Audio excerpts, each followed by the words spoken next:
नमस्कार दोस्तों।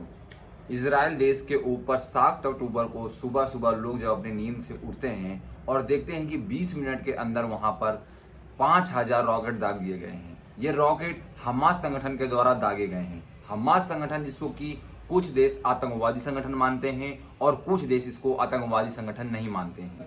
इजराइल और फिलिस्तीन का आपस में विवाद क्या है, इसके ऊपर मैं ज्यादा चर्चा करना नहीं चाहूंगा, क्योंकि इसके बारे में आपने अभी तक न्यूज में काफी कुछ सुन रखा होगा और काफी कुछ आप इसके बारे में जानते भी होंगे। हम यहाँ पर बात करेंगे कि इजराइल और फिलिस्तीन के संघर्ष में भारत के भीतर भी लोगों की जो राय है वो धार्मिक आधार पर आखिर क्यों बटी हुई है। भारत के प्रधानमंत्री नरेंद्र मोदी ने कहा है कि इजराइल पर आतंकवादी जो हमला हुआ है उसके ऊपर भारत कड़ी निंदा करता है और भारत इजराइल के साथ खड़ा है।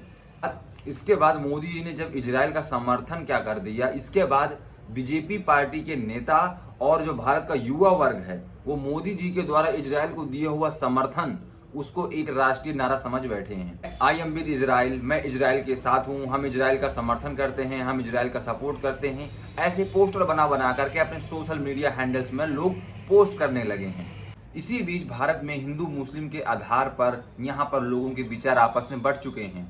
भारत के कुछ हिंदू इजराइल का समर्थन कर रहे हैं और वो इजराइल जाने की बात भी कर रहे हैं, जिसमें से चंदन शर्मा लिखते हैं कि अगर भारत सरकार आदेश दे दे तो भारत का एक एक राष्ट्रवादी हिंदू इजराइल जाकर के इजराइल का समर्थन करेगा और समर्थन में युद्ध भी लड़ेगा।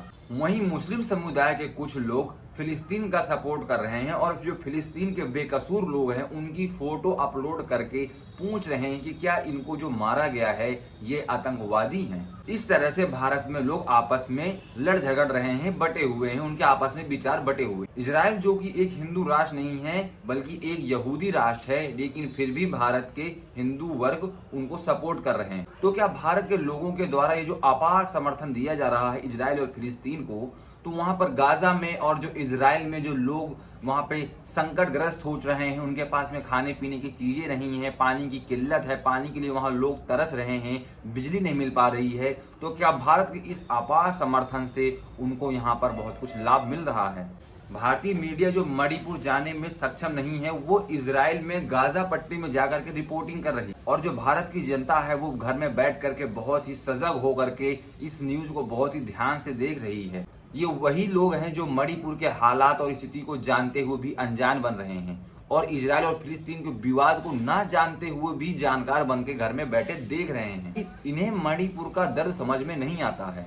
गाजा पट्टी में जाकर के गोदी मीडिया बेखौफ होकर के वहां पर पत्रकारिता कर रहा है, रिपोर्टिंग कर रहा है। वहीं उसी गोदी मीडिया को जाकर के मणिपुर में रिपोर्टिंग करने में डर लगता है। हो सकता है कि भारत के प्रधानमंत्री नरेंद्र मोदी भारत के इन लोगों को जो इजराइल और फिलिस्तीन संघर्ष में अपना समर्थन दे रहे हैं, यहाँ के जनता, यहाँ के लोग, तो हो सकता है कि प्रधानमंत्री साहब इनको सम्मानित भी करें, क्योंकि आपस में इनकी जो प्रतिस्पर्धा इस कदर बढ़ चुकी है कि मानो ऐसा लग रहा है कि जैसे यहाँ पर मेडल पाने की होड़ लगी हो कि आखिर कौन यहाँ पर किसको ज्यादा सपोर्ट दिखा सकता है। बीजेपी के द्वारा इजराइल को दिखाया जा रहा अप्रतिम प्यार यहाँ पर भारत की जनता देखकर शांत नहीं बैठ पाई। उन्होंने अटल बिहारी वाजपेयी का 46 साल पुराना वीडियो, उसकी क्लिप को सोशल मीडिया में डालना शुरू कर दिया है। लेकिन मध्य पूर्व के बारे में यह स्थिति साफ है कि अरबों की जिस जमीन पर इजराइल कब्जा करके बैठा है वो जमीन उसको खाली करना होगी। आक्रमणकारी आक्रमण के फलों का उपभोग करे, ये हमें अपने संबंध में स्वीकार नहीं है। ये वायरल वीडियो 1977 में जनता पार्टी की विजय रैली का, जिसमें अटल जी खुलकर फिलिस्तीनियों का समर्थन कर रहे हैं। इस वीडियो में अटल जी द्वारा जो शब्द कहे गए हैं उनको मैं अब दोहराता हूं, जरा गौर से सुनिएगा।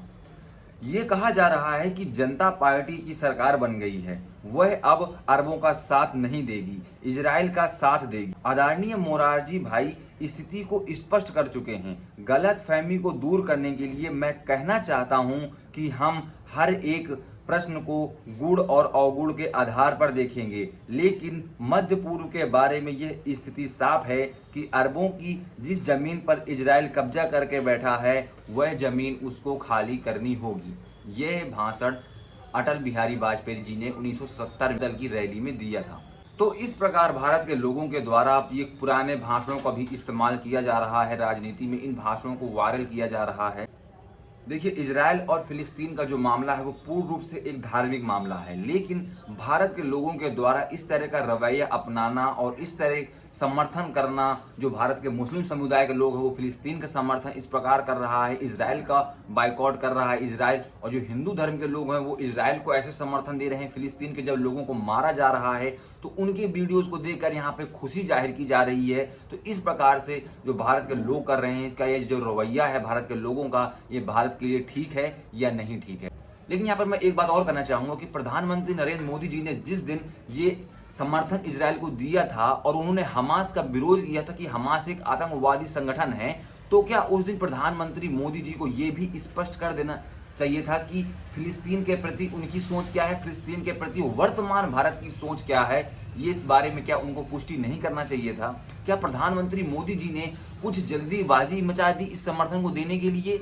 इससे भारत पर क्या प्रभाव पड़ेगा और जो अरब देश हैं उन पर भारत का क्या प्रभाव पड़ेगा, ये भी भारत को सोचना चाहिए। तो इसके बारे में आप क्या सोचते हैं, अपनी राय नीचे कमेंट बॉक्स में जरूर बताइएगा। चलिए दोस्तों, मिलते हैं नेक्स्ट वीडियो में। अपना ऐसे ही प्यार इन वीडियो को बनाए रखिएगा। बहुत बहुत धन्यवाद।